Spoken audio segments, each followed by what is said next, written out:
하나님의 말씀 시편 116편 1절에서 7절의 말씀입니다. 시편 116편 1절에서 7절의 말씀 우리 한 목소리로 같이 읽도록 하겠습니다. 시작. 여호와께서 내 음성과 내 간구를 들으심으로 내가 그를 사랑하는도다. 그의 귀를 내게 기울이셨으므로 내가 평생에 기도하리로다. 사망의 줄이 나를 두르고 수월의 고통이 내게 이름으로 내가 환난과 슬픔을 만났을 때 내가 여호와의 이름으로 기도하기를 여호와여 주께 구하오니 내 영혼을 건지소서 하였도다. 여호와는 은혜로우시며 의로우시며 우리 하나님은 긍휼이 많으시도다. 여호와께서는 순진한 자를 지키시나니 내가 어려울 때 나를 구원하셨도다. 내 영혼이 내 평안함으로 돌아갈지어다. 여호와께서 이를 후대하심이로다. 아멘. 오늘 말씀의 제목은 여호와께서 내 간구를 들으심으로 라는 제목으로 말씀을 나눕니다. 우리가 앞선 115편에서는 열방의 우상들에 대해서 얼마나 헛된가를 살펴보면서 그와는 달리 유일하고 참신이신 여호와 하나님 그분에 대한 의뢰에 대해서 의뢰하기를 권면하고요. 그리고 그분을 찬양하기를 결단할 걸 촉구했었죠. 오늘 시는 이런 구원의 체험, 개인적인 어떤 구원의 체험에서 우러난 평생의 기도 그리고 찬양 서원의 이행 이런 것을 결단하는 찬양시가 116편의 시입니다. 이 시에서 하나님께서 구속함을 받은 자가 기도응답을 받고 또 환난 때에 보존되고 하나님 안에서 안식하고 활보하고 자신의 의무를 자각하게 되는 것을 우리가 보게 됩니다. 본문 1절 2절을 다시 한번 읽어보겠습니다. 시작. 여호와께서 내 음성과 내 간구를 들으심으로 내가 그를 사랑하는도다. 그의 귀를 내게 기울이셨으므로 내가 평생에 기도하리로다. 자, 시인은 지금 자신의 기도에 응답하시는 여호와를 사랑하고 그분께 간절히 기도하겠다 지금 고백을 하고 있죠. 그런데 지금 이 시인은 평탄한 가운데 이런 고백을 올리는 게 아닙니다. 이 시 전체의 내용을 살펴보면 시인은 지금 헤아릴 수 없는 많은 혹독한 고난의 상황을 감내야만 했었습니다. 그러니까 그는 스스로 견디기 힘들 정도의 지금 극한 고난과 고통, 시련 이것들을 지금 경험하고 있는 겁니다. 그런 상황 속에서 시인은 하나님 어찌하여 나를 버리셨습니까? 이런 식으로 하나님 앞에 원망 어린 탄식을 내뱉는 게 아닙니다. 그럴 수도 있지 않습니까? 근데 그렇게 하질 않아요. 그 고난 중에 하나님을 원망하거나 자신의 상황을 비관한다거나 그러기보다는 하나님을 더욱더 의지합니다. 하나님의 도움을 간구하고 있는 것을 봅니다. 그러다가 마침내 구원을 받게 되고 그리고 오늘 이제 이와 같이 본문의 고백을 하게 되는 겁니다. 구원받은 자로서 자신을 향해 귀 기울이시는 그 하나님, 그 하나님의 은혜를 알고 있게 되었고 그런 은혜를 경험하는 시인으로서 이제 나는 내가 평생에 기도하는 일을 쉬지 않겠다 선언하는 그 시인의 고백을 우리가 보는 것입니다. 내용 관찰 문제 1번을 보시면 환난과 슬픔을 만났을 때 시인은 어떻게 반응합니까? 지금 이제 3절 4절을 보면은 이 가운데 그가 할 수 있는 일은 뭐밖에 없다고 얘기합니까? 오직 기도뿐입니다. 시인은 환난과 슬픔을 할 때 기도하겠다라는 반응을 보입니다. 자, 3절 4절 읽어봅니다. 시작.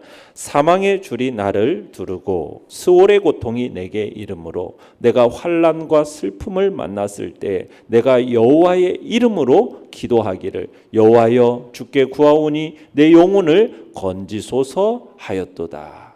자, 내가 환난과 슬픔을 만났을 때 뭐 하겠다고요? 내가 여호와의 이름으로 기도하기를 여호와여 주께 구하오니 내 영혼을 건지소서 이렇게 반응하고 있는 거죠. 근데 지금 사망의 줄이 나를 두르고 스올의 고통이 내게 이름으로 지금 사망과 스올의 고통이라는 표현을 쓰고 있지 않습니까? 사망과 스올의 고통이라는 것은 어떤 고통이겠어요? 이건 차라리 죽는 게 낫다고 생각될 정도로 지금 큰 고통과 고난을 지칭하는 말입니다. 그러니까 어떤 인간의 도움도 받을 수 없는 고통의 끝자락, 그 고통의 끝자락에 처한 상황을 지금 드러내고 있는 표현이라는 겁니다. 지금 이런 표현을 통해서 지금 시인이 처해 있는 이 고난의 강도가 얼마나 큰 것인지를 우리가 가늠할 수가 있습니다. 사실 우리 모든 인생은 우리가 숱한 문제들을 누구나 다 안고 살아가고 있잖아요. 신앙이 있는 사람이든 없는 사람이든 다 상관없이 이 땅을 살아가는 동안 모두가 다 고난과 정말 고통의 언저리에 다 놓여 있는 거예요. 그래서 언제 그 같은 고통의 소용돌이가 참으로 우리의 삶을 휩쓸어 갈지, 정말 모든 그런 상황 속에 우리는 다 놓여 살아가고 있는 것입니다. 그러나 누구도 피할 수 없는 그 인생의 어려움, 고통, 그걸 이기고 극복해서 참된 구원을 얻을 방법이 우리 성도들에게는 있다라는 거예요. 그게 뭐라고요? 그게 바로 기도입니다. 여호와의 이름으로 기도하오니. 3절 말씀만 보면 어떤 희망도 없어 보여요. 미래도 없어 보여요. 그런데 죽음만이 오직 죽음을 통해서만 그 고통에서 벗어날 수 있는 것처럼 보여지는 겁니다. 그런데 진정한 희망이 4절 이하에서 시작되는 거죠. 어떻게 시작되는 겁니까? 여호와의 이름으로 기도하기 시작함으로 이제 희망이 시작이 되는 겁니다. 자, 5절 읽어보겠습니다. 시작. 여호와는 은혜로우시며 의로우시며 우리 하나님은 긍휼이 많으시도다. 자, 시인은 자신이 처한 이 극심한 고난의 상황을 묘사하고 나서 자신의 이 사정을 하나님 앞에 내보이면서 구원해 주시기를 간구를 합니다. 그러면서 하나님은 어떤 분이신가? 하나님은 자비로우신 분이다. 은혜로우신 분이다. 긍휼이 많으신 분이다. 하나님은 그런 하나님께 자신의 사정을 아뢰는다라는 겁니다. 하나님은 우리를 너무나 긍휼히 여기시고 아끼시고 계시기 때문에 그 우리의 사정을 아뢰 수 있다라는 거예요. 그러니까 우리가 기도해야 할 대상, 그 하나님은 어떤 분이십니까? 어머니의 그 치근함과 애틋함으로 우리를 불쌍히 여기시는 분이 바로 우리가 믿는 하나님이라는 거죠. 그렇기 때문에 우리가 하나님께 기도할 수 있는 것이고, 우리가 가진 어떤 부끄러움과 연약함도 다 내어놓을 수 있다라는 겁니다. 이게 바로 우리 하나님의 마음입니다. 우리는 우리를 어머니의 마음으로 불쌍히 여기시고 측은히 여기시는 긍휼이 많으신 하나님, 그분을 전적으로 의지해야 하는 것입니다. 그분의 긍휼하심, 그 긍휼이 많으심을 붙드시길 바랍니다. 아무리 커다란 문제가 앞에 놓여 있을지라도 당황하지 말고 낙심하지 말고 우리를 긍휼히 여기시는 그 하나님, 우리가 지닌 모든 문제를 해결하실 수 있는 그런 크신 능력은 지니신 하나님을 의지해야 한다는 얘기죠. 하나님은 우리의 기도를 결코 외면치 않으시는 것이고, 우리 모두는 그 기도의 응답 속에서 하나님의 긍휼과 하나님의 자비가 얼마나 크고 놀라운지를 체험하게 될 것임을 지금 고백하는 것입니다. 내용 관찰 문제 2번입니다. 시인은 하나님께서 어떤 자를 지키시고 구원하신다고 고백합니까? 자, 6절을 읽어보겠습니다. 시작. 여호와께서는 순진한 자를 지키시나니 내가 어려울 때에 나를 구원하셨도다. 자, 하나님이 어떤 자를 지키시고 구원하신다고 고백해요? 순진한 자라는 표현을 써서 순진한 자. 자, 순진한이라는 말이 뭐냐? 단순한, 마음이 열린 이런 뜻입니다. 그러니까 솔직하고 마음이 열려 있다. 그런 의미에서 단순함을 나타내는 단어가 이 순진한이라는 단어예요. 그러니까 순진한 사람은 어떤 사람이냐면 마음이 어떤 가르침이 열려 있어서 잘 받아들이는 사람, 무엇이든지 믿는 경향이 있는 사람, 이런 사람을 지금 순진한 사람이라고 표현하고 있는 겁니다. 그러니까 결국 시인이 자신은 부족하고 무력하니 단순한, 이 단순한 자를 하나님께서 보존하신다 이렇게 얘기를 하고 있어요. 우리가 요한복음 1장에서 나다나엘이라는 사람이 소개되고 있는데 빌립의 친구지 않습니까? 빌립이 나다나엘에게 찾아가서 예수님을 소개합니다. 그때 나사렛에서 무슨 선한 것이 나올 수 있겠느냐 하면서 예수님에 대해서 회의적인 표현을 해요. 그럼에도 이 빌립의 강력한 권유에 못 이겨서 예수님께로 나오니까 예수님께서 나다나엘을 향해서 뭐라고 하냐? 보라, 이는 참 이스라엘 사람이라. 그 속에 간사한 것이 없도다. 이렇게 얘기해요. 간사한 것이 없다. 이 간사한 것이 없는 이 마음이 이 순진함과 연결이 되어집니다. 뭐 비록 예수 지혜와 지식이 없었기 때문에 진리에 대한 지혜가 미천했기 때문에 예수님을 곧바로 받아들이지는 못했지만 그렇지만 하나님 앞에서 순전한 사람이었다는 거예요. 그래서 이 순전함으로 간사함이 없으니까 딱 예수님을 보고 곧바로 단순하게 받아들였거든요. 이게 이제 시인이 말하고자 하는 그 순진함의 모습이에요. 그러니까 순진한 자는 멸망의 길에 가지 않도록 하나님께서 그를 어떻게 해주시냐, 보존해 주시고 이끌어 주신다, 이렇게 얘기하고 있는 겁니다. 자, 그러면서 7절 읽어보겠습니다. 시작. 내 영혼이 내 평안함으로 돌아갈지어다. 여호와께서 너를 후대하심이로다. 자, 5절에서는 하나님의 속성, 긍휼이 많으신 분임을 밝히고, 자 6절에서는 이러한 하나님께서 행하시는 구원의 사역을 회상하면서 이제 자신의 영혼을 향해서 명령을 합니다. 뭐라고 명령해요? 내 영혼이 내 평안함으로 돌아가라. 돌아갈지어다. 내 평안함, 뭐예요? 하나님께서 허락하시는 진정한 평온과 안식, 휴식을 의미하는 겁니다. 하나님께로부터 오는 진정한 평안을 의미하는 거예요. 지금 엄청난 위험한 시기를 지나면서 그 영혼이 지금 격동되고 지금 두려움에 사로잡혀 있는데, 지금 이전에 경험했던 그 하나님의 도우심, 긍휼하심, 은혜로우심, 그걸 기억하면서 은혜를 베푸시는 하나님을 신뢰함으로 이제 그의 영혼이 그런 모든 위기를 넘어서서 어디로 돌아가라? 내 평안함으로 돌아갈지어다. 그의 영혼이 평안함으로 돌아갈 수 있게 되는 것은 여호와 하나님이 너를 어떻게 뭐 하셨기 때문에? 후대하심이기 때문이다. 후대하신다. 우리 스스로는 평안함을 유지할 수가 없습니다. 하나님의 선하신 뜻 가운데서 하나님이 도우시고 그 문제를 해결해 주심으로 우리가 평안을 누리게 되는 것을 지금 전달하고 있는 것입니다. 그 하나님이 어떤 분이신지, 그 하나님의 후대하심을 우리들이 기억한다면 우리의 마음에 그 격동됨이 가라앉고 주님이 주시는 평안함이, 영적인 평안함이 우리를 지배하게 된다는 얘기입니다. 연구와 묵상 문제 3번입니다. 시인은 왜 여호와께서 순진한 자를 지키신다고 고백합니까? 자, 순진하다라는 말은 무슨 얘기라고 그랬습니까? 마음을 열고 하나님에 대한 단순함을 가지고 그분을 의지하고 신뢰하는 사람이에요.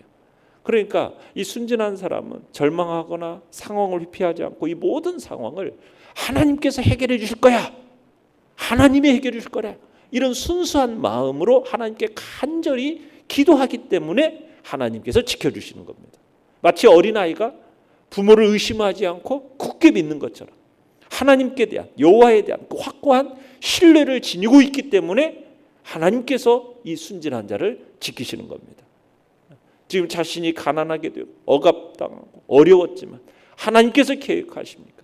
상황이 역전되어서 자유롭게 돼서 구원에 이르게 될 수 있었던 거예요.